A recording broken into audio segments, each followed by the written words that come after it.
These are the love languages nobody talks about. Everybody knows the classic ones, like the top 5 love languages: words of affirmation, quality time, doing acts of service, doing favors. Cute, right? That's fun. This episode is for my people who have been through some things and who have a very warped perception and association in their brain with love and what you will do to prove that you love somebody. Hi friends, this week we're going into the love languages, Leo style. I'm gonna tell you a few that I've experienced and that have destroyed me. Cause after you've been through some stuff, things get a little warped and a little weird. And you might be doing things that you think is showing that you care about somebody. You're like, oh, they're gonna be so happy. They're gonna feel like flattered because I did this. And they're like, you're crazy. And they like make you the bad guy for it. Everything's about to make a lot more sense. So the title being Love Languages for the Unloved, that's exactly what it is. If you've ever felt uncared about, you get a very weird connection happen in your brain where you love people in a way where you will do anything, including sacrifice and hurt yourself, to make sure they never feel uncared about for 2 seconds. You want to make sure they never feel how you felt. So when I say love languages for the unloved, this is all the manipulative and weird, toxic ways that you learn to show love after you've been traumatized. It's going to make sense to some. It's not going to make sense to a lot. All of the 10 that I'm about to go through are from personal experience. Here we go. Number 1, how much you will hurt other people to prove your loyalty to somebody. And this can go for friendships, relationships, family dynamics, your parents, your siblings. This can go with any kind of dynamic. It's just a way of showing love with all of these, really. But with the amount that you're willing to hurt other people, it kind of takes 3 different forms. So cutting people off to prove your love to somebody else is a big thing to show your allegiance. So, when somebody's mad at somebody, I'm mad at them too. If I love you and I care about you, if I'm friends with you and you're mad at somebody, fuck them. That's the whole thing of like, you're proving that you're on their side of the fence and that you have their back. It's like a allegiance, like I said. You're proving your loyalty. But also with cutting people off for somebody that you love, it has to be done quickly without hesitation. Because if you hesitate, the person you love will most likely be like, oh, you hesitated. It's a whole thing of like weirdly proving to people who have this same warped mentality around it that you value your connection with them over all else. And that's the only confirmation that will ever make them feel safe and secure with you. The other side it comes down to is protection. So how vicious you are willing to be against someone who is hurting the person that you care about. The level of destruction and damage you will cause to someone and other people. I've been through this plenty of times. I'm very big with friendships or relationships, anything. I pick sides. I don't like no fence hopper. I don't like people who go back and forth. I like pick and stick. You got my back, you got my side, great.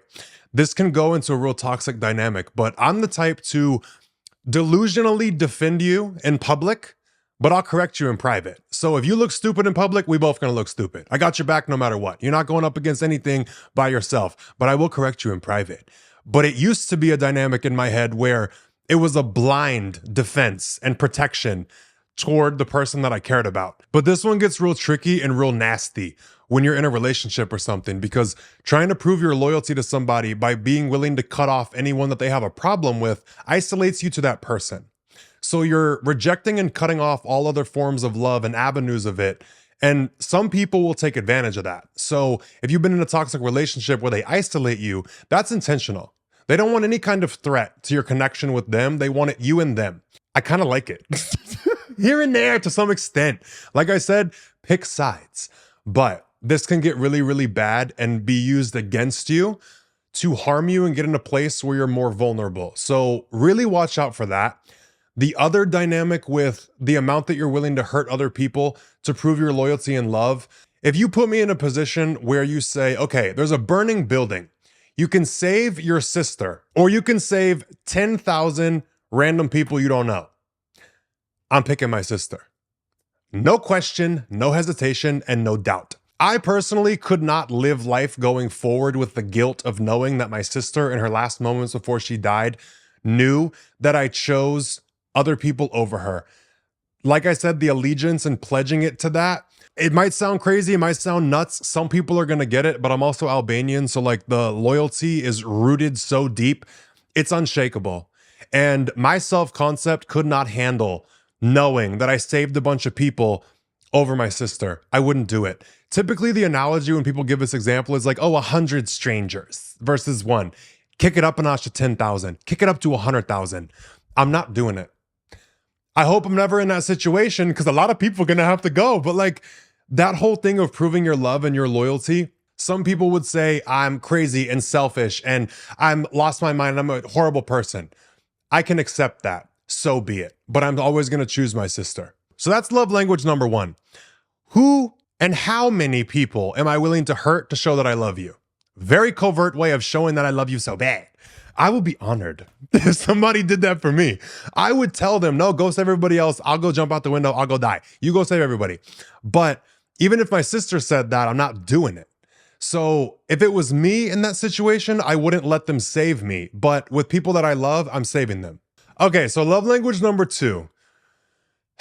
It's transferring people's problems onto yourself as a way of showing that you love them. You want to save them from problems. You take on pain and you take on their shit so they don't have to handle it. They don't have to deal with it. There are times I have prayed when I didn't even believe in a God. Now I do. But even when I didn't believe, I had prayed for certain things that were happening to my family to happen to me instead of them, because I didn't want them to have to deal with it. Like things that were out of everybody's control, whether it's health shit, life things going wrong. I prayed for it to happen to me. My dad is the exact same way.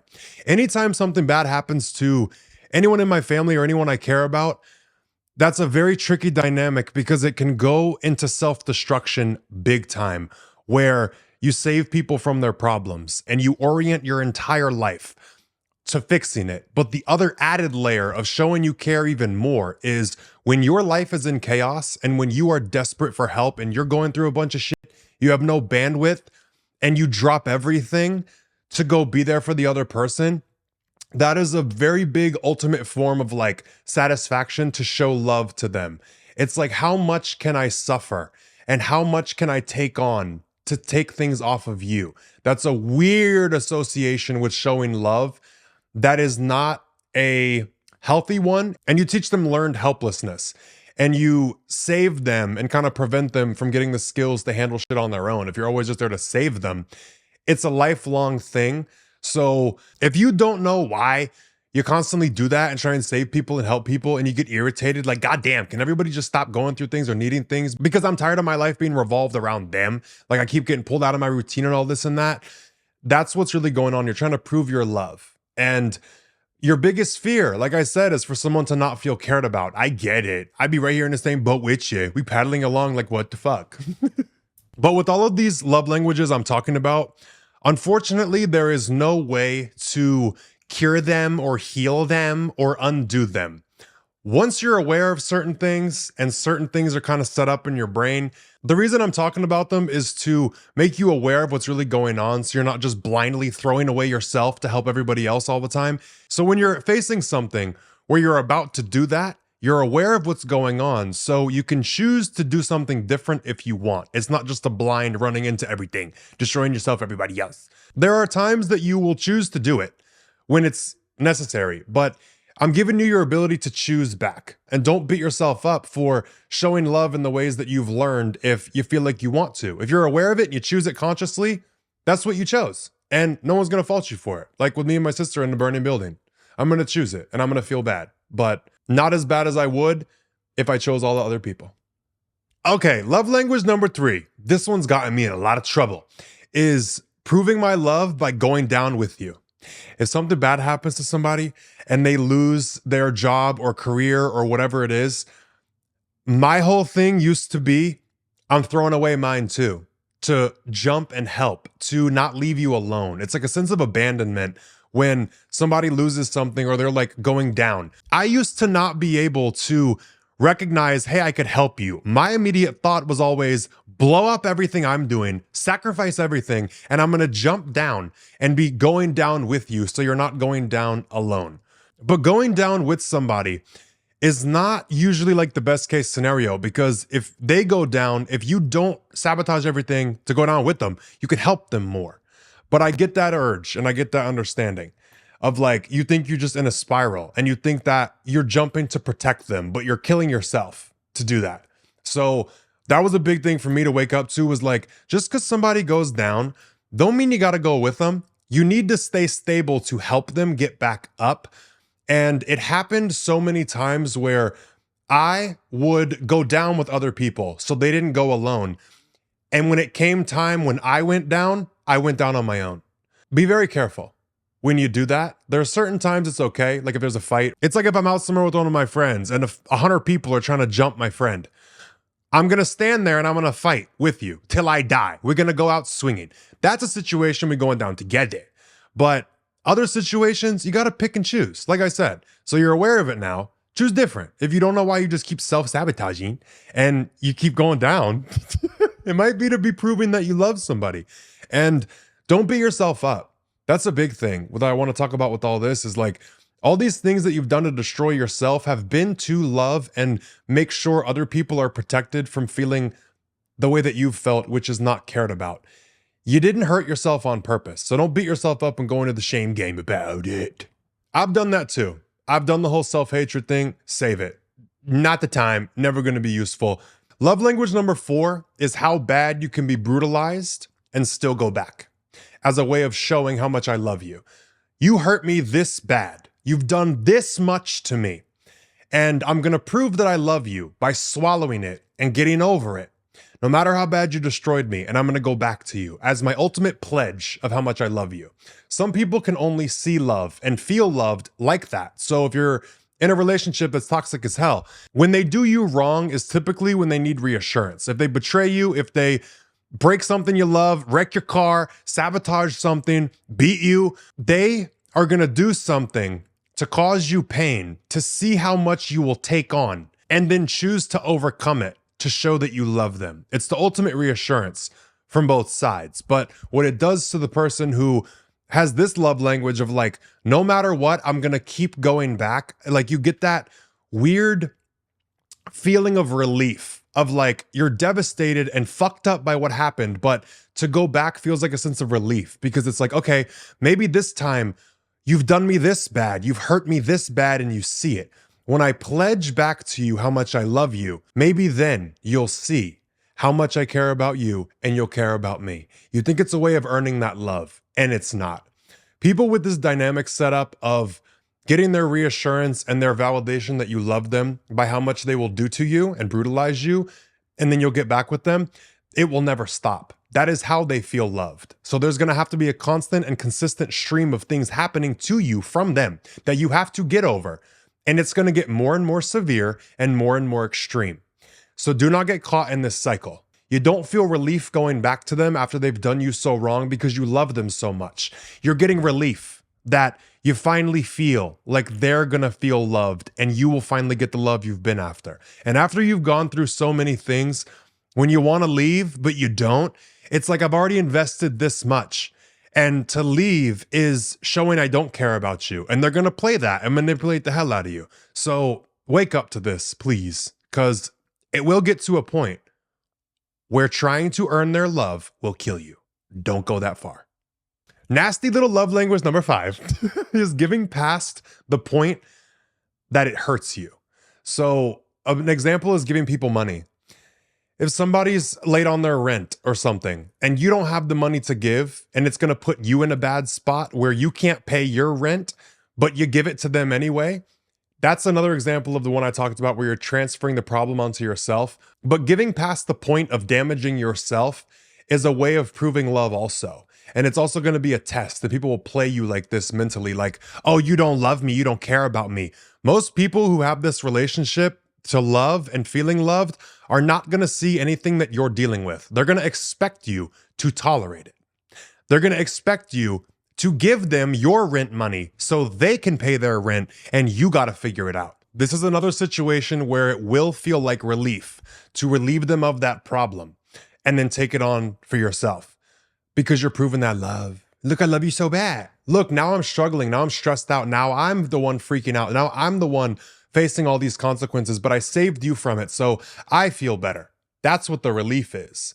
It's a sense of maintaining a connection, and you will harm yourself and give past the point that you're able to maintain that connection. And this is really, really hard when you have a big heart. I've fallen into this so many times, and I still deal with it because the more money that I've made, the more I've helped. And it does get to a point where you have to set your foot down and be like, I cannot continue hurting myself to help other people. The past month, I had to check myself because I made a Substack and I've been having a blast on it. It's where I go live and post all the things that I can't post online because it's uncensored, but I make money off of that. And the money that I make off of that this month, like a dumbass without realizing it, I've spent donating to people's GoFundMes, helping people pay their rent, buying people's wish lists. I got so caught up in this dynamic, trying to help people and show that I care about you guys who follow me and support me. I had to get to a point where I'm like, no, I know I want to help. I got to help myself and my family first. And it sucks and it's hard. And I see people's stories and I see what they're talking about and what they're going through. And I want to help. But there are other ways you can help that are not just by giving money to people or buying them shit. And that's a hard one to wrap your mind around. And like I said, all these love languages, you can't get rid of them. I still deal with them too. And this one wrecked me, girl, like a dumbass. Now I'm waking up and I'm like, a lot of people see that I have a big heart and I give and I help. And a lot of people take advantage. Unfortunately, with a kind heart, you have to have a very strong protector side of yourself to hold on to it, to save a little bit of your heart for yourself. Because you will give past your limits when you're conditioned like this to prove your love by saving people and helping people. Because I'm like, okay, if I give this person $500, okay, I feel like I did something. I feel like I helped. I feel relief. And then when 5, 10 more people ask for it and need it, I can't be $500 to everybody. And the really, really sad thing is nobody's going to stop you. When you got a kind heart, you will be sucked fucking dry. Life has taught me this too many times. Unfortunately, I needed a nice refresher of this and I got it. And I had to set new limits of like how much I can give with helping people. It really pisses me off when people manipulate and pretend like they need something. They just need advice or they want like help. And then they come in with asking for money later. That manipulation shit makes me so angry. And then you get put in that position of like, you care so much, but then you see your heart being taken advantage of, and then you lash out and you're fucking mean to protect it. I'm holding back that, and I'm just setting new boundaries with it. But I don't care how much you give to somebody. If they're a taker, they're gonna take, and they will suck you fucking dry and walk off. They're not going to care about you. There's not going to be no loyalty given back. There's not going to be no love in return. From me to you, save yourself. Do not give past the point of destroying yourself to other people. They will sit there and watch you do it. They will let you destroy yourself to help them. And when you're tapped out, they're going to be, oh, well, and be on with their fucking life and not give a damn about the position that you're now in because you wanted to help them. This one's an emotionally charged one because I'm going through it real recently. Be careful. Love language number 6 is the one that makes you feel lost after you lose somebody or go through a breakup. And this one is destroying anything in yourself that you have to find approval for somebody to prove that you love them. So throwing away your beliefs and your thoughts and your opinions because you do not want to make them feel rejected, finding a way and attacking yourself to find some way to accept something about them that you normally wouldn't is what damages you. Making sure other people don't feel rejected is not your responsibility. Some people should feel rejected. So don't get caught in that cycle I've been caught in too many times of trying to find approval when it's not always fucking deserved. You're allowed to agree to disagree, and you don't have to blindly approve of and accept everything someone does, says, or is. In 2025, people are whacked out of their fucking mind. They're crazy. And we're now seeing a whole dynamic of acceptance and approval and I'm advocating, when it's really just how far out of touch with reality can I get other people to bend to show that they love me? If you're in a relationship or a friendship with somebody and they do something, but you're scared to say something or communicate you didn't like it, speaking up isn't taking away how much you love them. It doesn't mean that you don't love them when you don't agree with everything that they say or do. It's not loving somebody to have a boundary. So don't turn that knife in yourself to try and carve out the piece of you that doesn't approve of it so that they can feel accepted. What that does is make you completely lost as a person. When you lose the person that you're dating or you're friends with, or a certain family member, when you lose them, that is when you feel so lost and confused. Who am I? What do I think? I don't know. And then you've seen people, we all got friends who adapt to the person who they date. They become them. They become their lifestyle. They become their outlook on life. They become their political views. They become their morals and values. They become their style, their physical look and all that shit. That is the type people who have abandoned so much of themselves to make sure other people feel approved of no matter what. Don't get caught in that. That's not proving your love. That's just destroying yourself. And if you have to destroy part of yourself to show that you love somebody, you ain't meant to love that person. That's incompatibility. You need to get the fuck on somewhere. Also, they're never going to be able to love you because half of you ain't there. Half of you hit it. How's that part of you ever going to feel loved? You're never going to feel loved in that relationship or in that friendship. And it'll rot you. And that's another thing of like, the pain that you feel when you do it, when you disconnect from part of yourself, that pain that you live with every single day, you're going to be thinking, oh, I feel this pain and I'm going to choose it and I'm going to feel it because I'm showing how much I love them. When they do something to hurt you, or when they do something that makes you think they don't care about you, that is when you're going to lash out and you're going to defend that pain and you're going to attack them and you're going to feel more unloved and more uncared about. So for you to do everything you have to do to make them feel cared about is going to make you never feel cared about. And it's just going to keep being triggered over and over again. Because what you have to care about is the part of you you're trying to get rid of. If you want to talk law of attraction, boo. Number 7 is changing your physical appearance or your interests to show that you love somebody. I kind of hit it in the last one, but fully changing the way that you look for somebody else to try and be what they want and what you think that they would like and love, that's you trying to gain their love. And you at the same time are proving your love because of how much you're morphing yourself into what they want.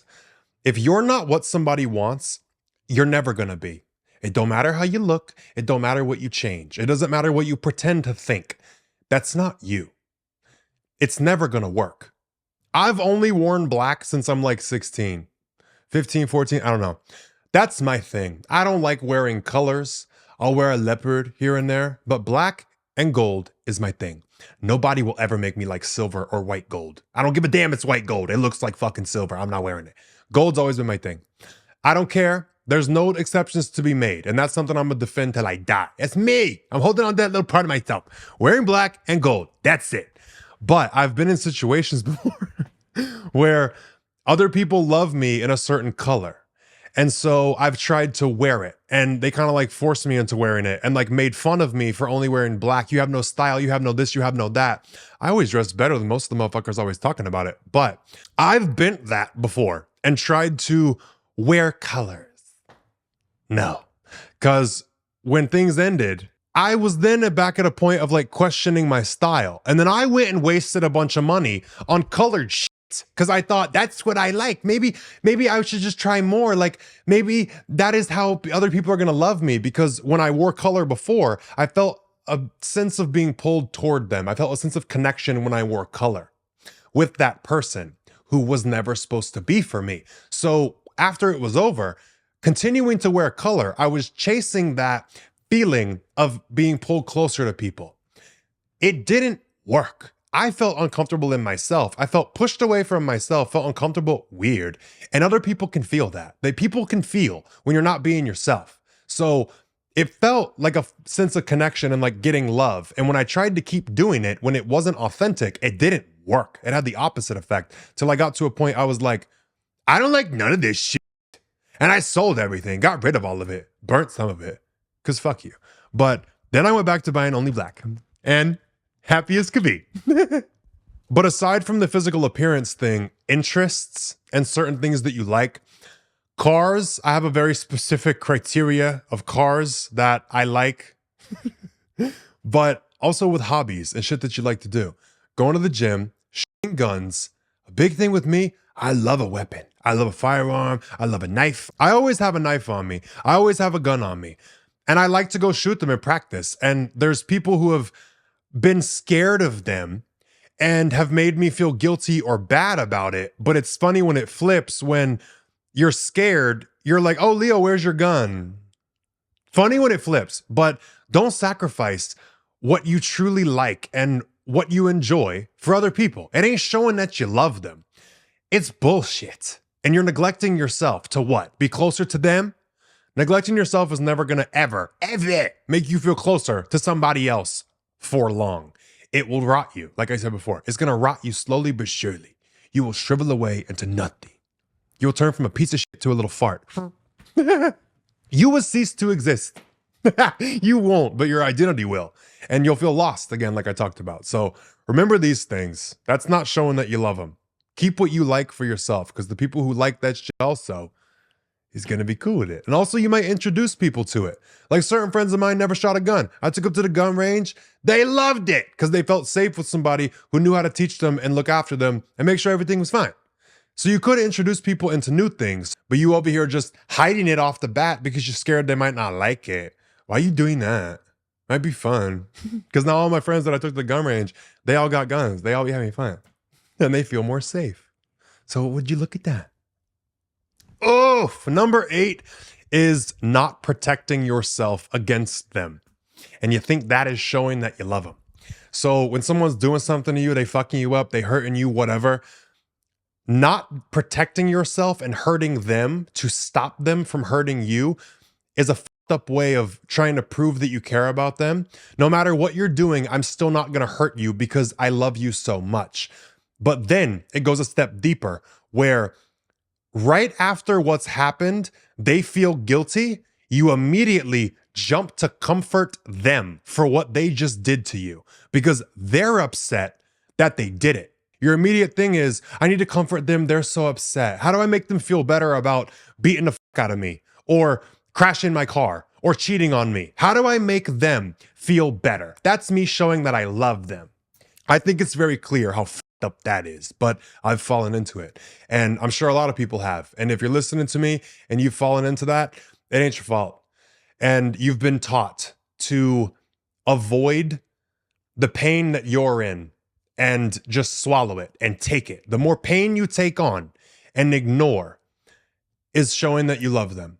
And also the whole thing of bypassing it to comfort them is showing that you love them. Don't do that ever. And this ties into the other one I talked about with how much I'll take on. 2 people can be hurt at once. And that's another thing where this dynamic can go, is a lot of people will have a thing of like, I'm more hurt, so your hurt doesn't matter. 2 people can be hurt at once. If you do something to hurt me and you feel bad about it, we're both hurt. Me being hurt doesn't discount and invalidate and discard you. The same as you being hurt doesn't discard and invalidate me. But one does take priority. And who needs the comfort is the motherfucker who was damaged, not the one who did the damage. So don't get that twisted. Oh, that gets real bad. Damn. Yeah, don't do it. Traumatized love language number 9 is holding yourself back from success or holding yourself back from your potential so that you don't hurt them. Limiting yourself is safe because doing good or doing better than them is seen as you don't love them in certain dynamics. So if you got that tied up in your head, to the wolves it could go. Toss that shit. But the dynamic there is abandonment. So if you hit your potential or you gain success and they don't, but they want it, it's a sense of abandonment of you've left them where they are. That's not loving to do to somebody. So it's going to feel safe to limit yourself. It's going to feel safe to blind yourself to your value and your skills and your capabilities. So you're going to feel relieved to stay in a shitter with them when you're not meant to. It's not the relief as a sign of this is the right thing to do. I'm not that valuable. I can't get out of this. That's not the relief, but your brain will make you think that is where you're supposed to go. It's going to feel like the feeling because every time you try and get up and go do something, a lot of people have self-sabotage when it comes to success. People will say, oh, I have a fear of success. No, you have a loyalty you're trying to prove by limiting yourself. Don't get caught in that fucking trap. A perspective that will help you feel better about this if you deal with it is by you achieving something and hitting your potential, it shows them a way to do it for themselves. You have a way to help them. The more you make yourself useful and lean into your potential and everything you can do and like gaining success, the more you can help them do it. So the whole thing of like, oh, I'm scared they're gonna feel like I don't care about them, that's not the dynamic. And if you have it set up like that with somebody, that might be what's blocking you. If you are up against the wall where you're like, I cannot, no matter how hard I try, become successful. I can't do shit. I can't feel good about myself. It's because that's a block. That connection you have with that person might be the block literally or energetically that you have to learn how to sever the tie of so you can be lifted out. You're going to stay stuck as long as you prioritize that connection and prioritize that mindset and have that whole outlook. So I know what that feeling's like of seeing what you can do, trying it, doing everything right, and it not working. Part of you is resisting it. Part of you don't want it to happen because you risk losing that connection. So when I talk about successful people are perfectly okay with losing people, it's something you got to learn. And you do get better at it as you go. It's always going to hurt. It's always going to hurt to lose people. But sometimes certain connections, family, friends, relationships are that rope tied to your ankle with a brick when you're sitting there in the ocean. It is what's drowning you. So severing that sucks ass, but limiting yourself to prove that you love them, it's not real. It's in your head and it feels very real. But I hope by talking about this, it makes you feel a little bit better of like, okay, I'm not crazy. I'm not being opposed. Self-sabotage isn't something that I'm just powerless to. There's a need being met, and there's a sense of safety you have to let go of to go up. Are you willing to do it? Is the question. Are you willing to let someone feel uncared about so that you can care about yourself? A smaller way this happens, though, is with doing anything for yourself that they can't afford to do or wouldn't want to do. If you want to do certain shit, but you're scared because they can't do it also, you will have experiences happen where if it's just a money thing, like, okay, I want to buy myself this certain bag or this certain piece of jewelry, or I want to buy myself this trip. If going on that trip is going to sever that connection and make them mad at you, you will have experiences happen that keep costing you money so you can't do it. And you're going to be like, oh my God, I'm just trapped. I'm stuck. What the hell? I can't go do this thing because things just keep coming up. But you don't see the benefit of why those things keep coming up. They're coming up to keep you safe. So like I said, just becoming aware of this is the main way to help you out of it. And doing for yourself is not taking from other people. Love language number 10 is how you get smacked in the face with a narcissist. It's the exact thing that will bond you to a narcissist, because love language number 10 is needing nothing. And that also means never having an inward turn. So you never express or talk about your problems, your issues, what's going on with you. How you feel is never talked about, because putting that on them is harmful. In this dynamic, it's loving, and you're proving that you care, air quote, by never having an inward turn. It's always outward. Your focus is always on them. Your focus is always, what do they need? How can I help them? Never bothering them with my issues, with my problems, because I'm showing that I love you. That leaves you dealing with them, helping them with all their stuff, and then going home in private, behind closed doors, leaving yourself to fend for all your shit alone. You got to deal with everything by yourself. That is destroying you. And it's also going to leave you feeling even less cared about. You're using all this shit you got to make sure someone else feels cared about. You ain't got nothing left for you. They're never going to know and be able to care about you or make you feel cared about because you've not given them anything to help you with or to comfort or to be there for you. They have no way of showing you that they care. you're going to feel empty. You're going to feel not cared about at all. And it's not your fault, but you did contribute to it if you don't communicate and you just deal with all your shit in private. So whatever justification you want to use of I'm protecting them and I'm showing that I care by not putting anything on them of my own, they're unaware of your perspective. They don't know what's going on with you. They don't care. They don't think about it. A narcissist is all about them. They have the inward turn and they need someone in their life who has the external turn. It's all about them and their life. For you to have any kind of inward turn toward yourself, what you're dealing with, what's going on, for you to have any issue, any feeling, anything is an inconvenience and it's an attack. And that's how you get kind of set up with you're annoying, you're always the problem. See, you don't love me. It's always what you got going on. It's a really bad dynamic, but that's kind of like a codependent behavior of protecting you from everything that I've got going on. And that's exactly what a narcissist needs. They love when you shut the fuck up and make it all about them. So that's a dynamic you will get sucked into without realizing, and it will continue. It's never going to switch. It's never going to change. And the more that you talk about yourself and the more things that you pull into view that you don't deal with in private, you're a problem, you're an inconvenience, you're an asshole, you don't love me, you don't care about me. That's how it's going to go. And do not turn against yourself for needing things. You might be looking at it like, if I could just stop needing shit, I could finally be loved. It's not your fault that you need things. It's not your fault that you have emotions and feelings. Everybody does. Everyone needs things. Everybody needs comfort. Everybody needs connection. And you needing things is not what is withholding you from the connection.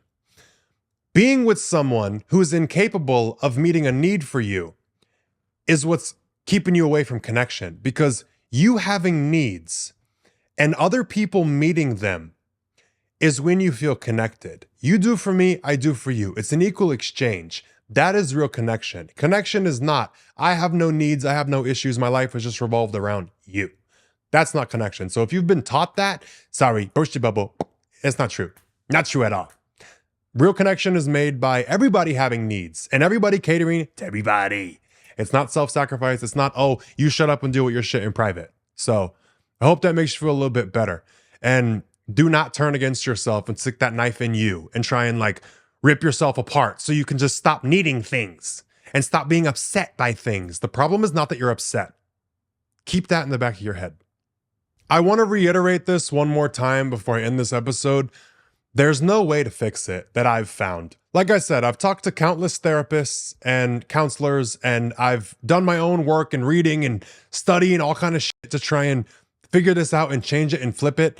Once you have these dynamics set up and the awareness of these means of showing love, even if they're toxic, you can't get rid of them.